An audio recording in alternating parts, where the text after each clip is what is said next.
नमस्कार सम्पूर्णलाई स्वागत गर्न चाहन्छु। आजको यस भिडियोमा तपाईँ सामु उपस्थित भएको छु म अशोक नकाल। दर्शक श्रोता, आज एउटा विचार व्यक्त गर्दैछु जसलाई तपाईले मन पराइदिनु भयो भने सुनेर साथ दिनु होला है त। हरेक केटी मान्छे पैसाको पछि लाग्दैनन्। जीवनको भेटमा मानिसहरू धन, प्रतिष्ठा, चमत्कार वस्तुको पछि दौडिरहेका हुन्छन्। तर यहाँ केही यस्ता आत्माहरू पनि छन् जसको चाहना अत्यन्तै सरल, निस्वार्थ र सच्चा हुन्छ। उनको हृदयले भन्छ, मलाई ठुलो घर, सुनका गहना वा संसारको प्रभुत्व चाह छैन। मलाई केवल तिमीले दिएको समय, तिम्रो साँचो ध्यान र तिम्रो प्रेमको अमूल्य अनुभूति भए पुग्छ। संसारले भन्छ पैसा नै शक्ति हो, पैसा नै सफलता हो। तर तिनका आँखामा पैसा केवल एक साधन मात्र हो। उनीहरूले वास्तविक माग तिमी नै हौ। उनीहरूले चाहन्छन् कि तिमी उनीहरूलाई हेर्ने नजर देख, तिमी उनीहरूको पीडा महसुस गर, उनीहरूको असुरक्षा बुझ र उनीहरूको खुसीमा साँचो भागीदार बन।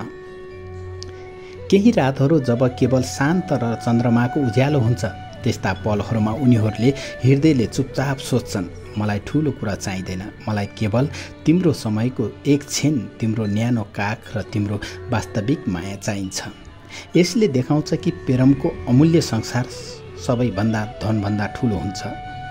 जब तपाईँ आफ्नो व्यस्ततालाई केही समयका लागि रोक्नुहुन्छ, जब तपाईँको ध्यान केवल फोनको स्क्रिन वा बाह्य संसारमा केन्द्रित हुँदैन र उनीहरूसम्म पुग्छ, तिनको आँखामा, तिनको मुस्कानमा, तिनको मौन पीडामा, त्यो ध्यानले तिनको आत्मदीप जलाउँछ।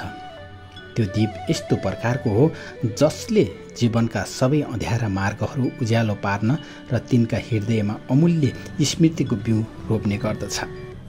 अन्ततः केटीहरू पैसाको वस्तु होइनन्, उनीहरूको हृदय सरल, निर्मल र पारम्परिक अनुभूतिको खोजीमा हुन्छ। यदि तपाईँले तिनीहरूलाई बुझ्नुभयो भने संसारको कुनै धनले दिन नसक्ने अमूल्य खजाना तपाईँले पाउन सक्नुहुन्छ।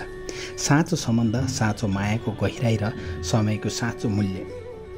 यसो हुँदा जीवनमा थुप्रै असली खुसीहरू पैसामा होइन, समय, ध्यान र प्रेममा लुकेका हुन्छन् र यस्ता खुसीले मात्र हृदयको सबैभन्दा गहिरो कोषमा पुगेर अमूल्य स्मृतिको प्रकाश फैलाइरहेको हुन्छ। दर्शक श्रोता, धन्यवाद। तपाईँले सुनिदिनु भयो होला, पक्कै पनि लाइक गरिदिनु होला। आजको यस भिडियोमा बिदा हुन चाहन्छु। नमस्ते।